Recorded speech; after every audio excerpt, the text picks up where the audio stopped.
You're listening to Rewire Life with me, Hira, and welcome to a truth that we seem to overlook in a world that's constantly evolving: the so called generational differences.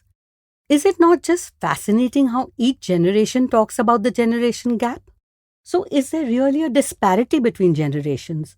Or are the differences merely about evolving society or life stages? Have you ever stopped to think similarities instead of differences?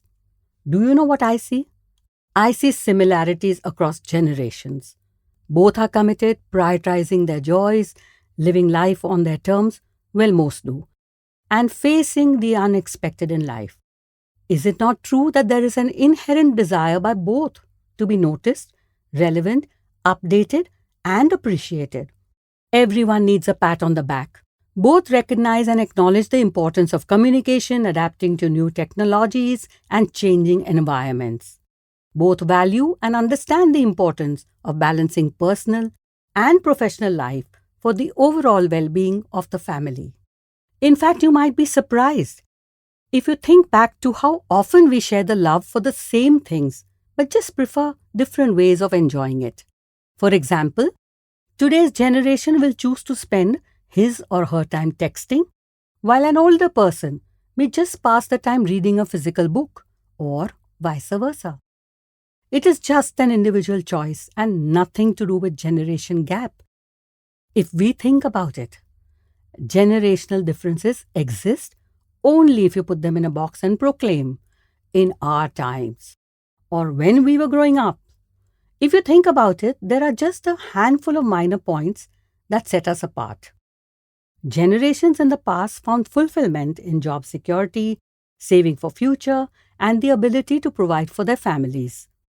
Today's youth prefers to align their personal values and goals to immediate gratification and enjoying the today and the now.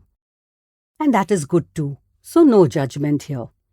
While the methods of connecting may be different, every generation is using technology and internet, and pretty well at that. All generations ultimately adapt to the changing digital age.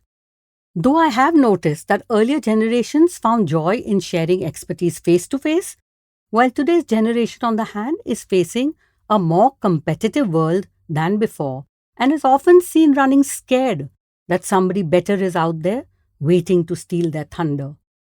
That is okay too, because they handle it well. Today's youth unconsciously often looks for role models outside, overlooking the valuable wisdom of family elders who they tend to dismiss as not in step with modern life. But guess what? When simple and sensible wisdom meets new thoughts and ideas, it can lead to discussions and valuable support enough to uplift the skill and the expertise. So don't underestimate what earlier generations bring to the table, because in the end, it will always be the good and the bad of both generations put together that will harness both timeless wisdom and modern innovation. The truth about the generation gap, according to me, is that each generation inherits a few problems, faces a few, and then creates newer problems for the next generation to inherit and work on.